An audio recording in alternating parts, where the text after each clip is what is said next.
Hello વિદ્યાર્થી મિત્રો, હું છું પીએમ સર. શ્રી ગણેશ ક્લાસીસમાં દરેક વિદ્યાર્થીનું સ્વાગત છે.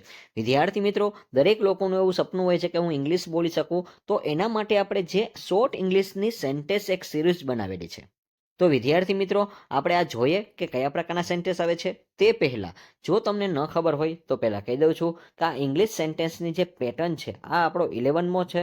અને હા, જો તમે 1 to 10 ન જોયા હોય તો ફટાફટ તમે ડિસ્ક્રિપ્શન બોક્સમાં જજો, તમને ત્યાંથી લિંક મળી જશે. અથવા જો તમે અમારી ચેનલને સબસ્ક્રાઇબ કરેલી હશે તો તમે પ્લેલિસ્ટમાં જશો અને એમાં ઇંગ્લિશ ગ્રામરનું એક બોક્સ આવશે, તેમાં ક્લિક કરશો તો બધી તમને જે સિરીઝ જોવા મળશે સ્ટેપ બાય સ્ટેપ.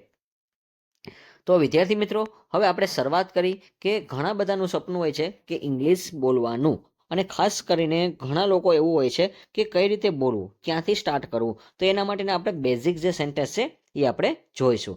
તો પહેલાં આપણે ગુજરાતીમાં વાત કરી કે હવે પછી આવું નહીં થાય. હવે પછી આવું નહીં થાય.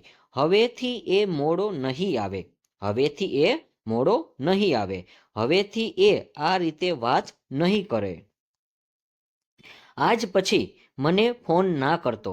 આજ પછી મને ફોન ના કરતો. હવે પછી મારા ફોનને અડતો નહીં. તો વિદ્યાર્થી મિત્રો, જો આ સેન્ટેન્સ આપણે વધારે બોલતા હોય છે કે હવે પછી મારો ફોન અડતો નહીં. આજ પછી મારો વાંક ના કાઢતો. તો વિદ્યાર્થી મિત્રો, વાંક કાઢવું ને અંગ્રેજીમાં કહેવાશે બ્લેમ. તો ખાસ યાદ રાખજો કે બ્લેમ કહેવાશે. બ્લેમ એટલે વાંક ન કાઢવો.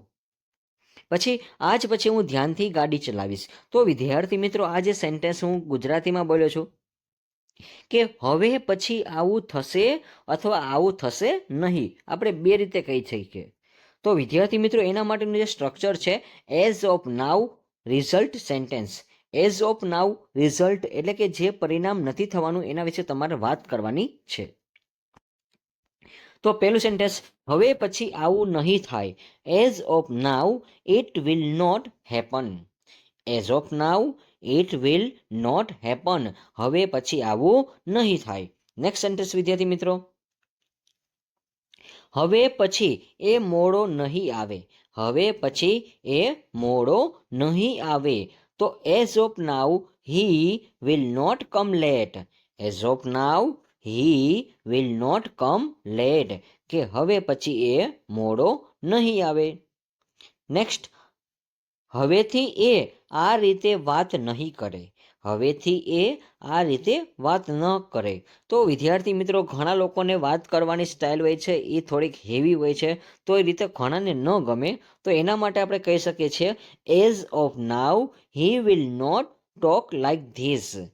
As of now he will not talk like this. તો તમે પણ આવી રીતે જો વિદ્યાર્થી મિત્રો એકને એક સેન્ટેન્સને 3 થી 4 વાર સ્પીકિંગ કરજો, એટલે જેથી કરીને ડેફિનેટલી તમને આવડી જ જશે. આજ પછી મને ફોન ના કરતો. આવું આપણે ઘણીવાર ઘણા લોકોને ગુસ્સેથી કહી દેતા હોય જ્યારે આપણે ગુસ્સામાં હોય છીએ ત્યારે, કે આજ પછી મને ફોન ના કરતો. તો એના માટેનું જે સેન્ટેન્સ છે as of now do not call me. As of now do not call me, કે હવે આજ પછી મને ફોન ના કરતો. નેક્સ્ટ સેન્ટેન્સ વિદ્યાર્થી મિત્રો, હવે પછી મારા ફોનને અડતો નહીં. હવે પછી મારા ફોનને અડતો નહીં. તો આ પણ આપણે ઘણીવાર આપણા ભાઈ બહેન અથવા મમ્મી પપ્પાને અથવા આપણા કોઈ પણ ફ્રેન્ડ્સ હોય એને કહી શકીએ છીએ કે હવે પછી મારા ફોનને અડતો નહીં. તો એના માટેનું જે ઇંગ્લિશ છે as of now do not touch my phone. As of now do not touch my phone. Next sentence, આજ પછી મારો વાંક ના કાઢતી. આજ પછી મારો વાંક ના કાઢતી. તો જો અહીંયા આપણે કોઈ એક સ્ત્રીને કહેતા હોય એવું લાગે છે કે એના માટે વાંક કાઢવો, મેં એની પહેલાં પણ કીધું હતું કે આ વાંક કાઢવો એને કહેવાશે બ્લેમ. તો as of now do not blame me. As of now do not blame me, કે આજ પછી મારો વાંક ના કાઢતી. નેક્સ્ટ સેન્ટેન્સ, આજ પછી હું ધ્યાનથી ગાડી ચલાવીશ.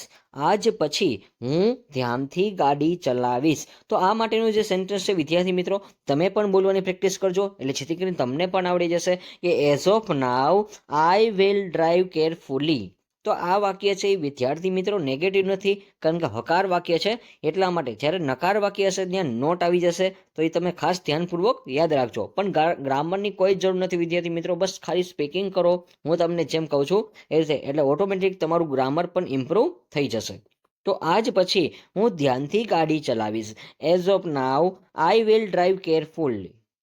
નેક્સ્ટ સેન્ટેન્સ, હવેથી હું હોમવર્ક કરીને આવીશ. તો વિદ્યાર્થી મિત્રો ઘણીવાર તમારી ભૂલ થતી હોય છે કે તમે સ્કૂલમાં જાઓ છો, લેસન કરતા નથી. તો એ ટાઈમમાં તમે કહી શકો છો as of now I will do my homework and come back. કે વિદ્યાર્થીઓ એક તરીકે આ સેન્ટેન્સ બોલી શકે છે કે as of now I will do my homework and come back. કે હવેથી મારું હોમવર્ક છે હું કરીને જ આવીશ.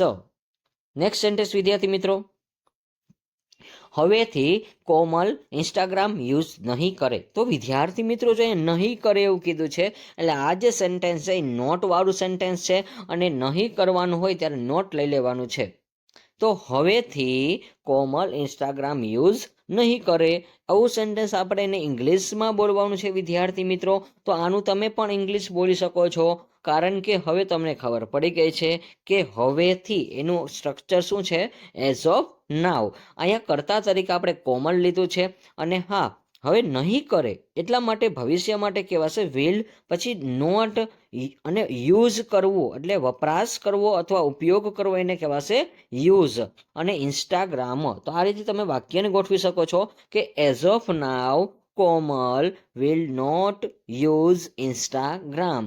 કે હવેથી કોમલ ઇન્સ્ટાગ્રામ યુઝ નહીં કરે. તો વિદ્યાર્થી મિત્રો ફટાફટ એક સેન્ટેન્સ હું બોલું છું કે હવેથી ખુશી ફેસબુક યુઝ નહીં કરે. તો આ વિદ્યાર્થી મિત્રો આ જે સેન્ટેન્સ હું બોલું છું એનું તમારે કોમેન્ટમાં ઇંગ્લિશ જણાવવાનું છે.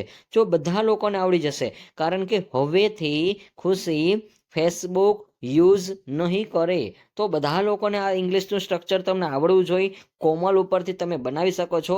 આઈ હોપ કે તમે આની કોમેન્ટમાં ખાસ એકવાર મોકલજો સેન્ટેન્સ, એટલે જેથી કરીને મને પણ ખબર પડે કે કેટલા લોકોને ઇંગ્લિશનું આ સેન્ટેન્સ સાચું છે. જો સાચું નહીં હોય તો હું તમને સામે આન્સર પણ આપીશ કોમેન્ટમાં. નેક્સ્ટ સેન્ટેન્સ વિદ્યાર્થી મિત્રો, હવેથી પારસ બહારનો નાસ્તો નહીં કરે. તો વિદ્યાર્થી મિત્રો જો આમાં પણ નહીં કરે, તો નહીં કરે એવા વાક્ય હોય ત્યારે નોટ લેવાનું છે. તો હવેથી પારસ બહારનો નાસ્તો નહીં કરે, તો એના માટેનું હવેથી જે આપણું સ્ટ્રક્ચર હતું એના માટે શું હતું, એઝ ઓફ નાવ પારસ એ આપણે કરતા છે will not eat breakfast outside. તો હજી એકવાર બોલું છું વિદ્યાર્થી મિત્રો, તમે પણ બોલશો as of now Paras will not eat breakfast outside. કે હવેથી પારસ બહારનો નાસ્તો નહીં કરે. તો વિદ્યાર્થી મિત્રો હજી આના ઉપર એક સેન્ટેન્સ આપું છું કે હવેથી કેતન બહારના પિઝા નહીં ખાય.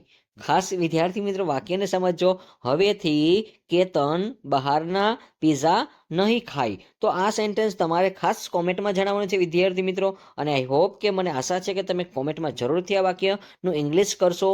અને હા, ન કરેલું હોય તો તમે બુકમાં લખીને પણ તમે ટ્રાય કરીને પછી કોમેન્ટમાં જરૂરથી જણાવજો. નેક્સ્ટ વાક્ય વિદ્યાર્થી મિત્રો, હવેથી નિહારિકા અક્ષર સારા કરીને આવશે. તો વિદ્યાર્થી મિત્રો જો આવશે એટલે આ શું છે, આ કાળ છે એ વર્તમાન બતાવે છે, કારણ કે આમાં આપણે હકાર વાક્ય છે, કારણ કે આ વર્ષે ઓમ ભવિષ્યકાળ માટેનું સેન્ટેન્સ છે, પરંતુ આ હકાર વાક્ય છે કારણ કે આવશે.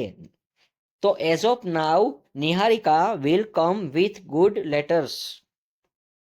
તો આવું આપણે કહી શકીએ છીએ કે હવેથી નિહારિકા અક્ષર સારા કરીને આવશે. As of now Niharika will come with good letters. તો આ રીતનું જે સેન્ટેન્સ છે એ તમે વારંવાર બોલશો તો વિદ્યાર્થી મિત્રો તમને આવડી જ જશે, ડેફિનેટલી કહું છું.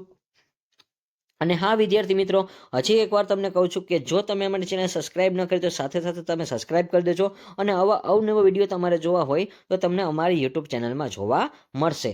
અને હા, like this video, share this video, follow with SCC. અને હા વિદ્યાર્થી મિત્રો, વિડીયો જોવા બદલ આપનો ખૂબ ખૂબ આભાર.